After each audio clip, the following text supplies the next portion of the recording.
Doutor Gustavo, vou até fazer um comentário meio que conectado com o que você falou aí na sua apresentação, e aí gostaria que você pudesse comentar por cima, que é justamente essa questão de as SAFs meio que foram criadas sob a perspectiva dos clubes como salvador da pátria, né? Algo que fosse assim, um Messias vai chegar, vai resolver tudo, e a partir de agora a gente não vai ter mais dívidas, vamos criar um time forte, competitivo, semelhante ao que o Osório falou aí, que eu acho assim uma coisa indevida, né? Você fazer promessas de algo que no futebol que não tem como você prometer algo que o futebol não é receita de bolo, né? E aí os clubes meio que com essa perspectiva, com uma certa pressa, eles terminaram buscando parceiros dentro de uma característica do futebol brasileiro, do brasileiro de uma forma geral, mas no futebol isso se intensifica, que é o imediatismo, né?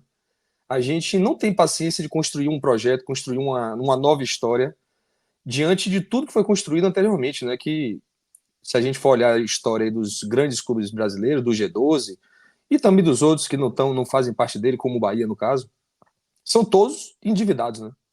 Alguns endividados até, desculpe, endividados até em valores que vão assim, são assustadores, né? Então, eu queria fazer esse comentário e perguntar para você se, de fato, é esse mediatismo que permeia o futebol de uma forma geral não terminou levando algumas SAFs a constituírem parcerias que não foram tão pensadas assim, tão elaboradas, estudadas, por conta desse esse prisma que foi criado de, não, vou arrumar um parceiro, tá tudo resolvido. Esse imediatismo, ele pode ter duas origens, né? Pode ser um imediatismo pela ansiedade de não fazer um planejamento e fazer da maneira mais rápida possível, ou pode ser um imediatismo por necessidade. E a gente percebeu que no final ali da aprovação da norma, correu-se muito para ela ser aprovada, porque alguns dos clubes, dos grandes clubes brasileiros, eu vou falar especialmente o Vasco e o Cruzeiro aqui de Minas Gerais, estavam, pelo menos publicamente, possivelmente o Maganha, vocês estão dentro do Vasco, vão saber dizer melhor, mas estavam em uma situação e uma condição financeira e que já não tinham mais para onde correr. Então, o Vasco, a todo momento a gente tinha notícias de contas bloqueadas, a gente tinha notícia de bloqueio de renda, de bloqueio de transação.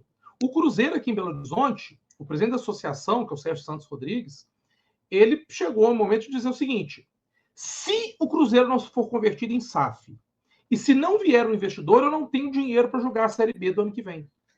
Isso foi dito em 2021, final de 2020 início de 2021, pelo Sérgio Santos Rodrigues. Ele via ali, eu imagino o desespero, boletos chegarem e não tinha dinheiro para honrar essas dívidas. Ou seja, o Cruzeiro fez um péssimo negócio, a primeira SAF dos grandes clubes. O Cruzeiro vale muito mais do que ele foi vendido, mas ali é aquela situação do cara estar com algo na mão que pode render muito, mas ele precisa fazer o negócio tirar, ele não tem de onde tirar. Então, ele preferia entregar o negócio de porteira fechada, bota para andar, do que deixar morrer na mão dele. Então, a grande sensação que eu tenho é que esses primeiros clubes a se constituírem em SAF fizeram dessa forma. Diferente, por exemplo, do Bragantino, que não se é um clube empresa. Isso é legal falar, que a SAF não cria o clube empresa. É possível ser clube empresa sob uma outra formatação. O Bragantino, talvez seja o Cuiabá também, né? Sejam os dois grandes exemplos de clube empresa no Brasil que deram certo. Ambos tiveram um planejamento e tiveram ali uma paciência.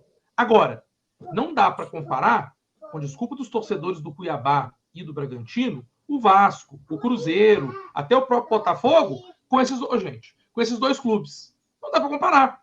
A torcida do Vasco é muito grande, é muito maior. A torcida do Vasco é mais exigente. A torcida do Cruzeiro é muito maior. A torcida do Cruzeiro é mais exigente. Então tem esse problema também. Nós, torcedores, somos muito ansiosos e aflitos. Então imagina, a torcida do Vasco, um time na segunda divisão, sem dinheiro para contratações do tamanho da importância do Vasco, para poder botar o Vasco no lugar que ele, né, pelo tamanho, não poderia nunca ter saído.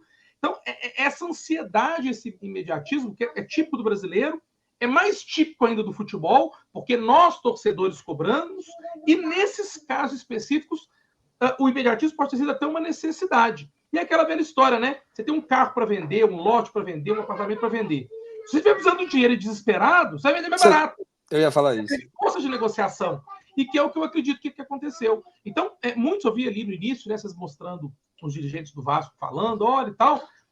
Os dirigentes, e aí, às vezes não foi maldade dos dirigentes, até eu prefiro partido do princípio da boa-fé. Às vezes eles estavam desesperados, eu não tenho de onde tirar dinheiro, eu tenho que botar um negócio para girar, mas ao mesmo tempo, eu tenho que prestar contas para 20 milhões de vascaínos, eu preciso convencê-los que o negócio é bom, se não apoiarem, pelo menos não atrapalharem. Né? Então, muitos acredito que vieram a público, olha, gente, é bom, nós vamos receber dinheiro e tal. E aparentemente aí não foi o que efetivou na prática, pode, né? Mas pode ser, não estou dizendo que não pode não ter sido uma má-fé, no sentido, vou mentir deliberadamente, não. Pode ter sido ali um desespero mesmo. Isso é possível e passível de acontecer. O Cruzeiro aqui em Belo Horizonte, isso foi verbalizado pelo Sérgio Santos Rodrigues. O Cruzeiro estava desesperado e não tinha dinheiro para jogar a Série B do ano seguinte. Ou seja, o Cruzeiro corria o risco de ter o seu departamento de futebol desativado na segunda divisão. Seria trágico. E eu acredito que é muito mais fácil cair na rede de golpistas ou de empresários que estão visando só o interesse próprio quando está precisando do dinheiro. Então é aquele cara que vai vender um veículo, aí aceita uma negociação via Mercado Livre, e aí perde o carro, perde o dinheiro, perde tudo que era uma fraude. Né? É muito mais fácil você cair por necessidade do que quando você tem tempo de organizar, como Cuiabá. Começou lá atrás, a terceira divisão, devagarinho, foi montando, foram investindo, é um clube organizadinho, não tem grandes aspirações, a aspiração do Cuiabá é ficar na Série A, no máximo pegar uma Sul-Americana, ou do Bragantino, que estava estagnado ali na segunda divisão, numa cidade pequenininha de São Paulo, que não tem uma grande torcida. Então, a cobrança em cima da Red Bull foi muito menor. A Red Bull pode usar o Bragantino ali para revelar atletas, pode se dar o luxo de vender no meio de uma temporada em que o Bragantino brigava por títulos, o seu principal, que era o Marcinho na época, né? O seu principal atleta para o exterior. Agora imagina, o Vasco aí brigando por uma Sul-Americana, brigando por uma Libertadores, brigando por um Brasileirão, e aí resolve se vender ou fazer uma transação com o principal jogador do time no meio da temporada. O efeito é outro, né? Você tem ali uma torcida para poder reclamar. Então, tudo passou esse imediatismo, penso eu, necessariamente pela urgência financeira. Eu até acho que o Vasco não estava precisando tanto, mas o Vasco caminhava ali a passos largos para uma situação bastante complicada, pelo que a gente aqui de fora tinha notícia. Fazer um comentário? Isso. Quer fazer um comentário sobre o que ele falou? Depois eu falo a pergunta. Fala aí. Sim. Fazer um comentário sobre o que ele falou. Sobre essa questão do imediatismo que estava tendo ali no Vasco.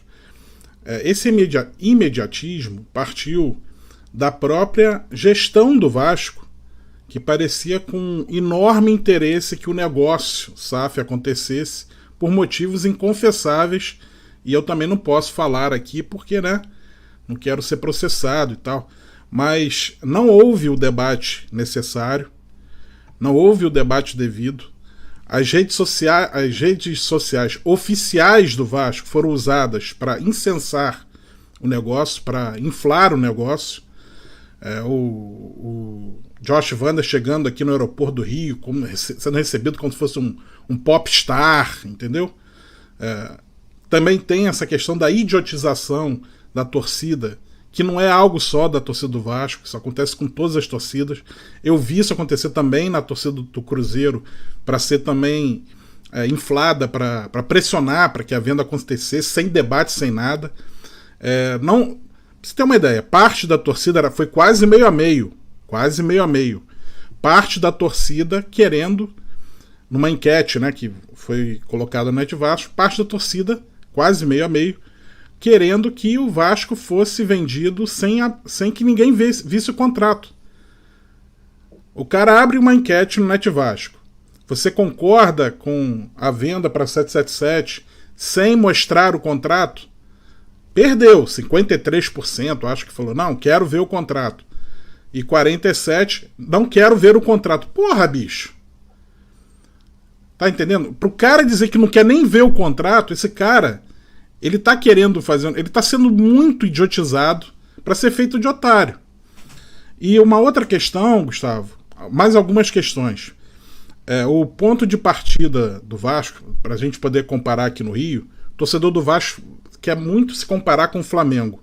Então ele vê o Flamengo numa distância, né, uma situação financeira já estabilizada, para ir por outros motivos que eu não vou entrar no debate aqui, e ele quer aquilo. Ele está cobiçando aquilo. Só que a realidade do Vasco naquele momento era similar à do Fluminense. A dívida de Vasco e Fluminense eram idênticas. Vasco e Fluminense estão no mesmo lugar no Rio de Janeiro, de clubes não Flamengo no Rio de Janeiro, disputando, e a torcida do Vasco muito maior, então você tem um potencial muito maior de captação, né, de receitas e tal. E, de forma esdrúxula, o Vasco partiu para esse suicídio, enquanto o Fluminense continuou fazendo ali a gestão esportiva do jeito que o Vasco deveria ter feito. E tá aí, o Fluminense, bicampeão carioca, tá já na semifinal, vai tentar o tricampeonato, ganhou a Libertadores, a Recopa, conseguiu boas posições em Campeonato Brasileiro. Então, assim, era um caminho que o Vasco deveria ter observado, deveria ter perseguido. Não essa sanha de otário de querer ser igual ao Flamengo, então vamos entregar o Vasco para 777 e cantar a musiquinha Urubu Otário, a 777 tem dinheiro pra caramba. Entendeu? Um outro ponto, nessa triste realidade das gestões, a gente considera amadoras do Vasco, não houve tanta diferença em relação à SAF. O que eu observo até como a SAF ela objetiva lucro, ela tem até menos funcionários, menos pessoas, menos material humano para defender os interesses do Vasco do que a própria associação. E aí fica uma coisa meio capenga, né? O Vasco não tem um representante, a torcida não se vê representada. Então, a gente observa esses detalhes. E acaba fazendo umas economias porcas que colocam o clube em risco, né? Então, no momento que você tinha que investir, né, numa segunda janela no ano passado, para você trazer jogadores, para tirar o time da segundona, e os caras do risco de cair para a segundona, os caras não quiseram gastar e trouxeram jogadores 0800, e numa sorte do cacete, o Veguete deu certo, o anãozinho Medel pra zaga deu certo, o Payet demorou. O Payet até que jogou o restante da temporada ainda gordinho, não foi tão bom. Melhorou agora, né? Nessa temporada que ele tá mais fininho. Então, assim, algumas coisas deram... O Maicon, né? Que a gente... Porra, o Vasco foi buscar um zagueiro que era terceiro reserva no Santos, que tava uma draga. E aí, o Maicon deu certo no Vasco. Então, assim, são alguns milagres aconteceram. E aí o Vasco, através também da força da torcida, conseguiu ser removido, e também, principalmente, da chegada do treinador, conseguiu ser removido, né, da condenação à segunda divisão, né, um rebaixamento mais uma vez. Então, assim, essas questões apontam, e agora assim, o principal, que eu falei no início, e eu vou complementar agora, a gestão do Vasco queria fazer a SAF já com carimbo da 777, porque no Vasco não houve debate só de fazer SAF. O debate de SAF no Vasco já começa com o carimbo da 777, com o empréstimo ponte, em fevereiro. A SAF só é aprovada em abril, no final de abril, e vendida para a 777 no início de agosto. Isso aí do ano de 2022. Então essas coisas acontecem, né, de uma forma atropelada, né? Você vendeu um Vasco de fevereiro a agosto, porra. Levou menos de 6 meses. Se for contar o tempo total, deu menos. Em 6 meses você vendeu o Vasco. Você transformou em SAF e vendeu o Vasco. Não quis nem saber, não quis experimentar. Vamos tentar com SAF sem vender. Se não der certo, a gente busca um parceiro para injetar. Havia um interesse, parecia-se muito cristalino, ainda mais com as pessoas que estavam envolvidas, havia uma sanha, talvez por comissão, por outros motivos inconfessáveis, que a SAF 777 acontecesse. Então, todas as pessoas que estavam posicionadas em poderes do clube todas elas poderiam questionar alguma coisa, poderiam usar os seus cargos e as suas, principalmente pessoas um pouco mais antigas, né? A última gestão, tanto essa atual também, tem muitas pessoas novas no clube, que são sócias há pouco tempo no clube, não tem uma longevidade, não tem uma jornada, uma experiência, uma bagagem. Então são pessoas, são novatos e que estão ali vendo o que vai fazer e quebra a cara, não consegue, e aí não quer renunciar, prefere vender o clube, tá entendendo? Então essas pessoas estavam em posições de poder. O Vasco tem 5 poderes. As 5 pessoas que estavam em posição de poder, todas trabalharam em conjunto para que a SAF acontecesse sem nenhum questionamento, com total atropelo, com tudo. E aí você tem uma pessoa que apareceu no início, né, nesse vídeo aí, que é um cara com histórico na política, né, bastante queimado, um grande operador, né, se fosse fazer alguma coisa, né, não muito correta com o Vasco, o grande operador do esquema seria esse malandro. E aí ele é obrigado a fazer esse tipo de promessa, usar o tipo de... essa lábia que ele tem, essa retórica que ele usa para o mal, infelizmente. Se ele usasse para o bem, seria maravilhoso. Então, doutor Gustavo, essa é a grande questão que eu observo no Vasco, grande vacilada que o Vasco deu.